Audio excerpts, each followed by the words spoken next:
आज के वीडियो में हम आपको हमारे बेटे इमाद की हैंड फुट माउथ डिजीज के बारे में बताएंगे। हम आपको दिखाएंगे कि कैसे ये बीमारी शुरू हुई, किन सिम्टम्स का सामना करना पड़ा और किस तरह के ट्रीटमेंट और प्रिकॉशंस को फॉलो किया गया, जिसके बाद इमाद पूरी तरह से रिकवर कर पाया।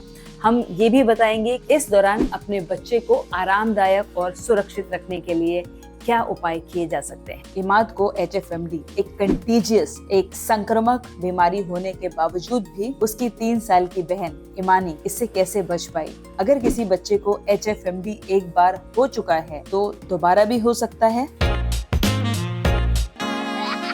Hand foot and mouth disease, जिसे HFMD भी कहा जाता है, centre for disease control and prevention के हिसाब से HFMD छोटे बच्चों में एक आम वायरल बीमारी है। एक दिन दोपहर में जब इमाद स्कूल से वापस आया तो उसने स्कूल में कुछ भी खाया नहीं था। उसका टिफिन वैसा का वैसे ही था। उसे हल्का बुखार था और एक छोटा सा दाना निकला हुआ था उसके होंठ के पास। तो हमने उसे मेडिसिन दी और वो थोड़ी देर के लिए सो गया। और जब वो 40 मिनट बाद वापस उठा तो वो एकदम ठीक था, बुखार सबसाइड हो गया था और वो खेलने लगा। तो उसने डेली रूटीन फॉलो किया। उस दिन रात में वो अपने पैरों में बहुत ज्यादा खुजा रहा था। हमने पूछा क्या हुआ, उसने बोला लगता है किसी मच्छर ने काटा है। तो हम वापस सो गए, हमें लगा सच में मच्छर ने काटा होगा। दूसरे दिन जब इमाद स्कूल से वापस आया तो उसके मुंह के अराउंड बहुत सारे छोटे छोटे दाने निकले हुए थे। दोनों हाथों पर बहुत सारे छोटे छोटे दाने निकले हुए थे। हम देखकर एकदम डर गए और हम उसे इमीडिएटली डॉक्टर के पास लेकर गए। डॉक्टर ने देखकर कंफर्म किया कि ये हैंड फुट माउथ डिजीज ही है। इमाद के बटक्स पर भी कुछ दाने थे, अंडर आर्म्स में भी कुछ दाने थे और उसके कान उस वक्त लाल हो रहे थे। ऐसा लग रहा था वहां पे भी रैशेस आने वाले हैं। और वो छोटे छोटे दाने उसके पैरों पर, उसके मुंह के अंदर भी फैलने लगे, जिससे वो और भी ज्यादा अनकंफर्टेबल हो गया। डॉक्टर ने कहा कि अगले 7 दिन तक इमाद को घर से बाहर नहीं जाना चाहिए। बच्चे को काफी इचिंग होगी, पेन होगा, तो बच्चे को डॉक्टर का प्रिस्क्राइब किया हुआ ऑइंटमेंट लगाएं।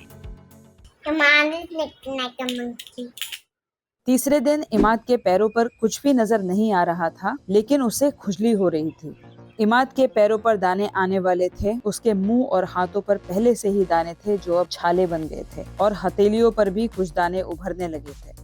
हमें ये सब देखकर बहुत तकलीफ हो रही थी, मगर हमने ध्यान रखा कि इमाद अच्छे से रेस्ट करे, वेल हाइड्रेटेड रहे, हेल्दी खाना खाए और एंटरटेन रहे।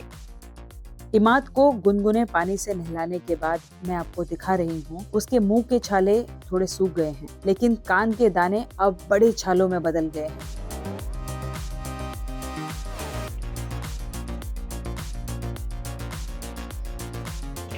अंडर आर्म्स और हाथों के दाने भी छाले बन गए थे।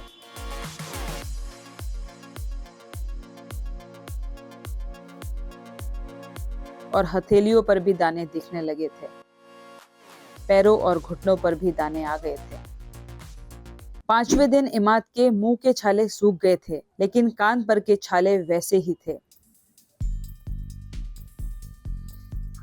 हथेलियों पर भी दाने बढ़ गए थे और फोर आर्म्स पर जो छाले थे वो फूट गए थे, लेकिन स्किन में बहुत इरिटेशन और खुजली थी।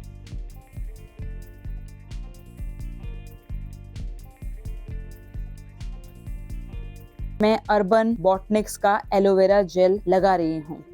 ये इमाद की स्किन को सूद करेगा, कूलिंग देगा और मॉइस्चराइज करेगा। ये aloe vera gel paraben, alcohol, fragrance और कलर फ्री है। मैंने इस एलोवेरा जेल का लिंक डिस्क्रिप्शन में दे दिया है, मगर आप अपने बच्चे की सेंसिटिव स्किन पर कुछ भी लगाने से पहले डॉक्टर की सलाह जरूर लें। 6ठे दिन मुंह के सारे दानों की स्किन सूखकर गिरने लगी है। कानों के ऊपर वाले छाले भी फूट गए हैं और सूखने लगे हैं। हाथों के दाने भी सूखने लगे हैं और स्किन ड्राई हो रही है। आज 7वां दिन है। आज इमाद काफी बेहतर लग रहा है। उसका चेहरा साफ हो गया है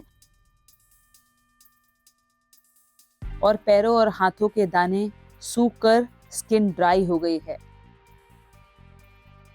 इमाद अब काफी एक्टिव लग रहा है, खेल कूद रहा है और काफी खुश है, और उसे ठीक होता देखकर हम काफी रिलैक्स फील कर रहे हैं। 8वें, 9वें और 10वें दिन में धीरे धीरे इमाद के हाथों और पैरों की स्किन छूटकर निकलने लगी।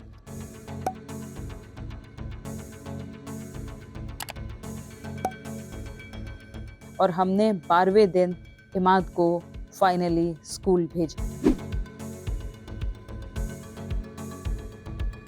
HFMD के दौरान इन टिप्स को फॉलो करें। बाथरूम यूज करने के बाद और खाना खाने से पहले हमेशा हाथों को साबुन और पानी से धोना है। रोज बच्चे को गुनगुने पानी से कुछ बूंदे एंटीसेप्टिक लिक्विड की डाल के नहलाना। बच्चों के हाथों को दिन में कई बार साबुन और पानी से अच्छी तरह से धोना।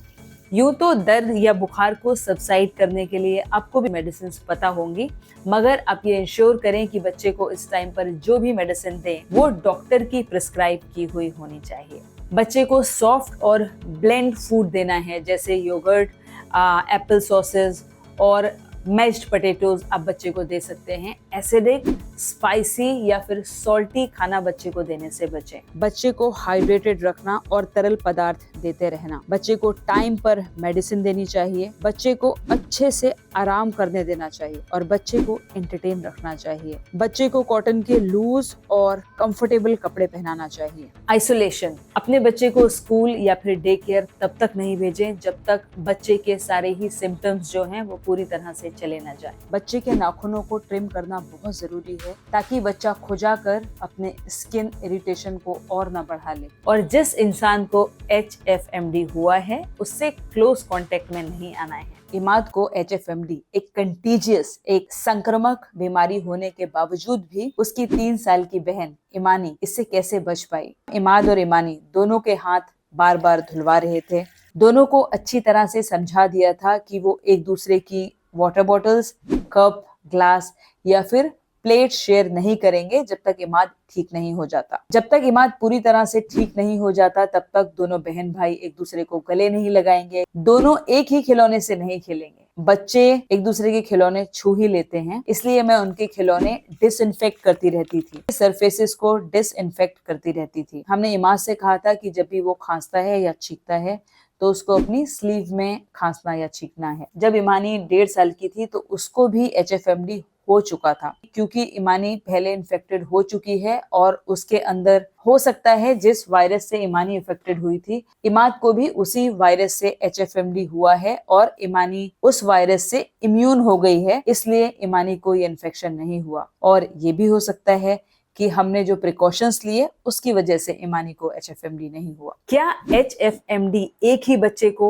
2 बार हो सकता है? हाँ, HFMD दोबारा भी हो सकता है। ऐसा इसलिए होता है क्योंकि HFMD अलग अलग तरह के वायरसेस से होता है, जैसे कि कॉक्सेकी वायरस A16 और एंटरवायरस 71। जब एक बच्चा किसी एक वायरस से संक्रमित होता है तो उसके शरीर में उस स्पेसिफिक वायरस के खिलाफ इम्यूनिटी, रोग प्रतिरोधक क्षमता जो होती है वो बिल्ड हो जाती है, बन जाती है। लेकिन अगर वो दूसरे वायरस के कांटेक्ट में आता है तो उसे HFMD दोबारा भी हो सकता है। इसलिए भले ही बच्चे का शरीर पहले वाले वायरस को पहचान कर उससे लड़ लेता है, उसने वो इम्यूनिटी बिल्ड कर ली है, लेकिन अगर दूसरा वायरस बच्चे पर अटैक करता है तो उस वायरस से लड़ने के लिए बच्चे के अंदर इम्यूनिटी नहीं होती, इसलिए बच्चे को दोबारा भी HFMD हो सकता है। इन रिकवरी टिप्स को फॉलो करके आपका बच्चा HFMD से जल्दी रिकवर कर सकता है। अगर आपके मन में कोई क्वेश्चन है या आपके बच्चे को भी कभी HFMD हुआ है तो कमेंट बॉक्स में कमेंट करना ना भूलें। आपको ये वीडियो अच्छा लगा हो तो प्लीज इसको लाइक करें, शेयर करें और इस चैनल को सब्सक्राइब करना ना भूलें।